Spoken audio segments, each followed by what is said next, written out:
अध्यात्म का जगत बहुत विराट और अनंत काल से आत्मा परमात्मा के जगत की खोज, आत्मा परमात्मा के जगत का अनुभव प्राप्त करने की दिशा में न जाने कितना प्रयास किया गया। उसी के परिणाम स्वरूप इस पृथ्वी पर तरह तरह के धर्म, तरह तरह के संप्रदाय, तरह तरह के ग्रंथ पैदा हुए। और आज 21वीं सदी के आदमी की सबसे बड़ी मुश्किल है कि उसे ठीक ठीक पता नहीं कि धर्म के नाम पर, अध्यात्म के नाम पर क्या करे क्या न करे। जिसको जो बता दिया जाता है, जिसके हाथ जो लग जाता है वही करने लगता है। और इतना समय भी नहीं कि जो करने लगता है और जो करता जाता है उससे वास्तव में उसे कुछ मिल भी रहा है अथवा मिल नहीं रहा है, तो भी वो करता जा रहा है। और मैं आपसे कहना चाहता हूं, सबसे महत्वपूर्ण बात वो ये है कि जिन जिन लोगों ने जाना है, इस पृथ्वी के सभी संबुद्ध पुरुषों ने कहा है कि सारी मनुष्यता धर्म के नाम पर, अध्यात्म के नाम पर, सदगुरु के नाम पर जो कुछ भी कर रही है, 99% से भी अधिक वो सब व्यर्थ है। उससे उसको कुछ भी मिलता नहीं है और झूठी सांत्वनाएं मिलती है। उन झूठी सांत्वनाओं को जीवन का अंग बनाए हुए उन्हें करता हुआ पूरे जीवन ऐसे ही व्यर्थ में गंवाता चला जाता है। इसलिए जब से मेरे भीतर अध्यात्म की प्यास और समझ पैदा हुई, एक ही चेष्टा थी, कैसे मैं इस अध्यात्म के सार को, इस अध्यात्म के गहनतम रहस्य को सरलतम ढंग से इस मनुष्यता को इस पृथ्वी के कोने कोने तक पहुंचाने में सफल हो सकूं। इसलिए मैंने बहुत महत्वपूर्ण वैज्ञानिक प्रयोग किए, बहुत महत्वपूर्ण अनुभवों से गुजरा, इस पृथ्वी के संबुद्ध पुरुषों के अनुभव के सार को आत्मसात करने की चेष्टा की और उसके परिणाम स्वरूप मैंने कुछ महत्वपूर्ण राज मनुष्य के जीवन के, मनुष्य की आत्मा के और इस अस्तित्व की ऊर्जा के, जिसे हम परमात्मा कहते आए हैं, प्राप्त किए। और उनको मैंने सरलतम ढंग से आपको उपलब्ध कराने की चेष्टा की है। मेरा मानना है कि धर्म और अध्यात्म के माध्यम से आप इस जीवन को आनंद से पूरा पूरा भरना चाहते हैं। और अगर धर्म और अध्यात्म हमारे जीवन को आनंद से भरने में सक्षम नहीं है, तो इसका मतलब कुछ हमारे भीतर गड़बड़ है। इसका मतलब धर्म और अध्यात्म के नाम पर जो हम कर रहे हैं वो कहीं ना कहीं गड़बड़ है।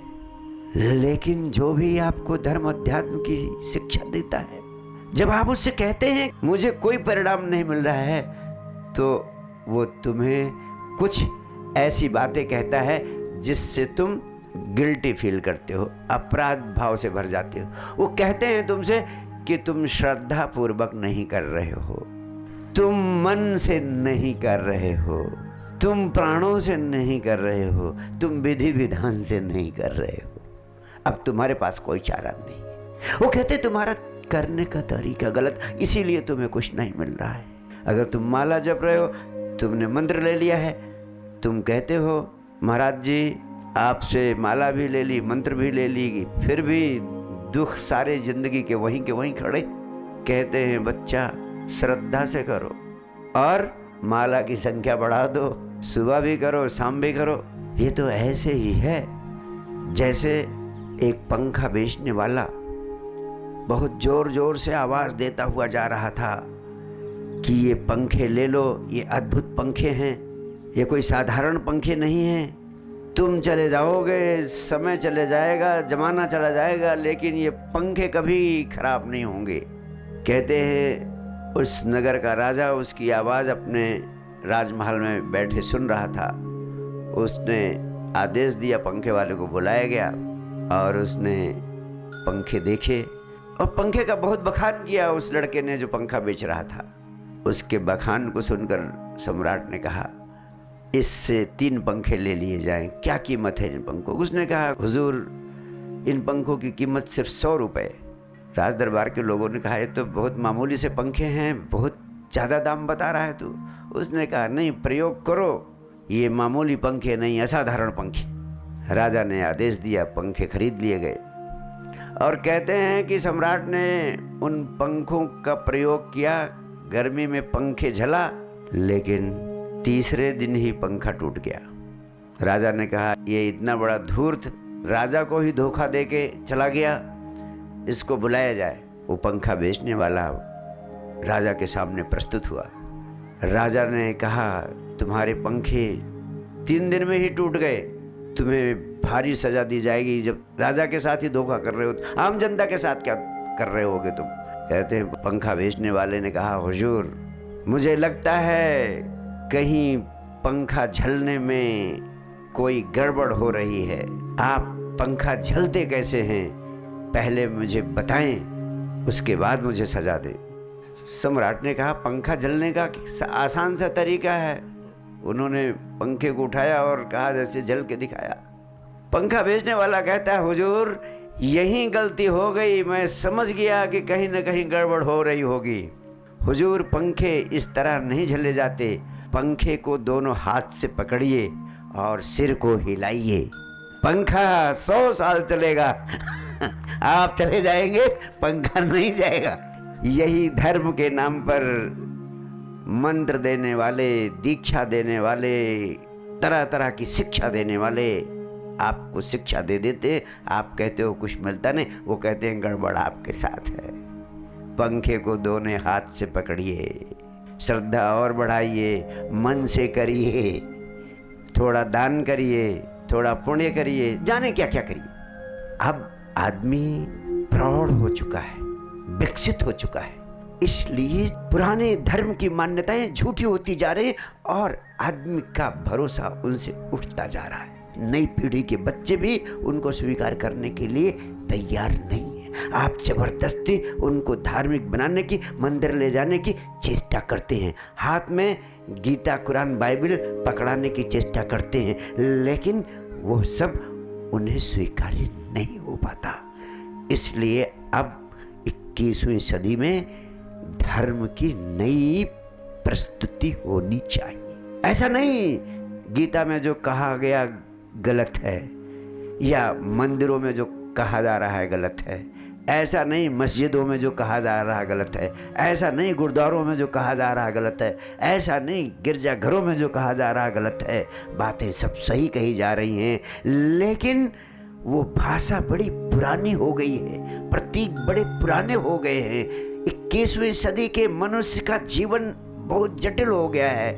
अब अध्यात्म के सार को, अध्यात्म के प्राण को, धर्म के सार को नए ढंग से प्रस्तुत किए जाने की आवश्यकता है, वैज्ञानिक ढंग से प्रस्तुत किए जाने की आवश्यकता है, सरलतम ढंग से प्रस्तुत किए जाने की आवश्यकता है। इतना सरल हो धर्म कि आदमी का जीवन इतना व्यस्त हो गया है, उस व्यस्त जीवन में नया धर्म उसके जीवन का अंग बन सके, क्योंकि अब व्यक्ति के पास इतना समय नहीं है कि वो अंतः तप, बहिर्तप और तमाम तरह की साधनाओं में उलझ सके, आश्रमों, मठों, मंदिरों और पहाड़ों पर जाकर उनकी साधना कर सके। अब तो ऐसे अध्यात्म की जरूरत है जो अलग से बैठकर करने वाला अध्यात्म ना हो, बल्कि 24 घंटे की जिंदगी में आत्मसात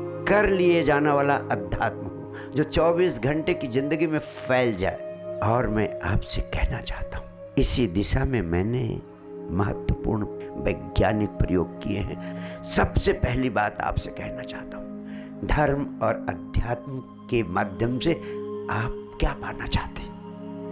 हर व्यक्ति इस जिंदगी में जो कुछ पाना चाहता है उसको उपलब्ध कराने में अगर धर्म सक्षम न हुआ तो उस धर्म की कोई उपयोगिता नहीं है। मैं साइंस डिवाइन के माध्यम से 3 महासूत्र आपको उपलब्ध कराना चाहता हूं। उन महासूत्रों में गीता, कुरान, बाइबल का सारा रहस्य छिपा हुआ है। उन 3 सूत्रों की समझ आपको आ जाए तो मंदिर, मस्जिद, गुरुद्वारे जाने की जरूरत नहीं। अलग से बैठकर घंटा, आधा घंटा कोई क्रियाकांड करने की जरूरत नहीं।